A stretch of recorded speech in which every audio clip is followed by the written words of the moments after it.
সালাম আমি করব গিয়ে নবী জি রোজায় সালাম।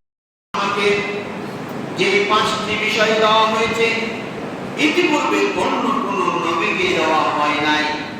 তার মধ্যে একটি হলো যে আমার জুইলাতিল আরদু মসজিদ, আপনার এই পৃথিবীকে আমার জন্য মসজিদ হিসেবে ঘোষণা করা হয়েছে।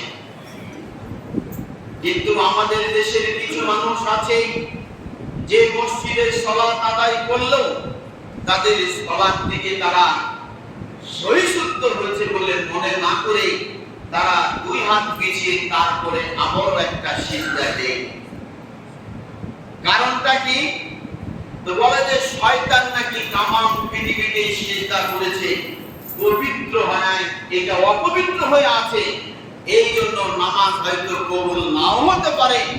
এই জন্য নামাজ আদায় যদিও করে, যদিও পবিত্র মনে করে, কিন্তু তারপরও তারা শেষে দুই হাত পিছিয়ে সেখানে আমারও দুইটা সিজদা দিয়ে থাকে।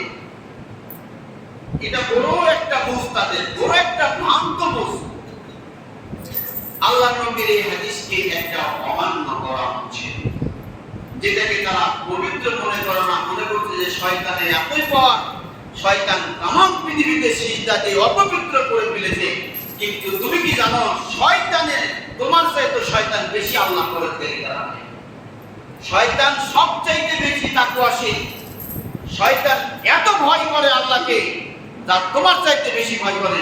যে তুমি যে ভয় করে দুইটা সিজদা দিচ্ছ হাতের উপরে আবার নতুন করে, এই সিজদা চাইতে শয়তান বেশি সিজদা আল্লাহকে দেয়।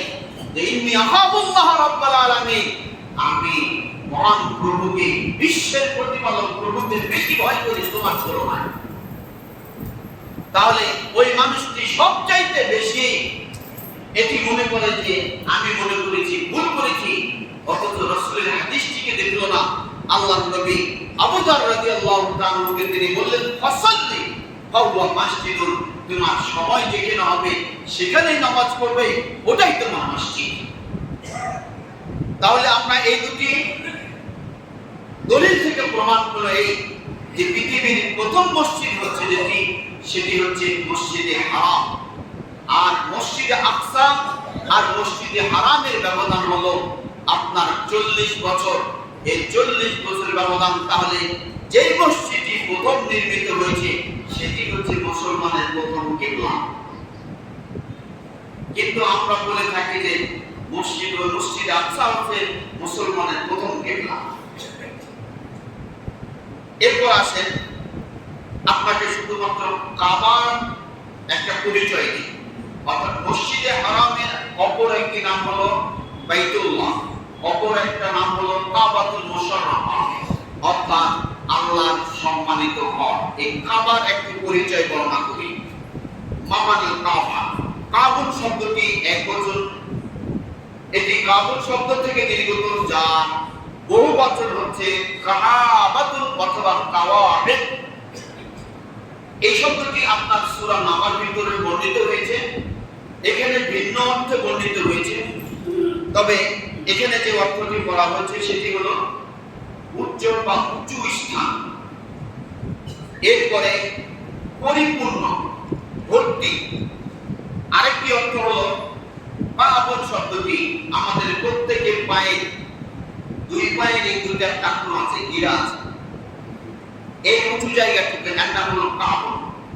যেমন আল্লাহ নবী নামাজে দাঁড়িয়ে গেলেন, তিনি মুক্তাদিমুখী হতেন, তখন তিনি বলতেন যে কাবিল কাব, মানকাবিল মানকাব ও কাবিল কাব, কাঁধে কাঁধ এবং পায়ের সাথে পা, ও কদম বিল কদম, এই পায়ের সাথে পা এবং কাঁধের সাথে কাঁধ মিলিয়ে তোমরা কাঁধা সোজা করো, সুরতাল খোলাল, ফাঁকা জায়গা পূর্ণ করো, ওয়ালা তাজারু ফুরুজাতিল শয়তান, শয়তানের জন্য ফাঁকা জায়গা রেখো না। ফাইন্নি আরা, নিশ্চয় আমি দেখতে পাই যে কাতারের ফাঁকা জায়গাগুলিতে কান্নাম হাদাফুন, মনে হচ্ছে যে ভেড়ার কালো বাচ্চার মতো শয়তানের বাচ্চাগুলো কাতারের ভিতরে ঢুকে পড়েছে। এটা আল্লাহ নবী এইভাবে মুক্তাদিমুখী হয়ে তিনি এইভাবে কাতার সোজা হওয়ার তিনি গুরুত্ব রহমাত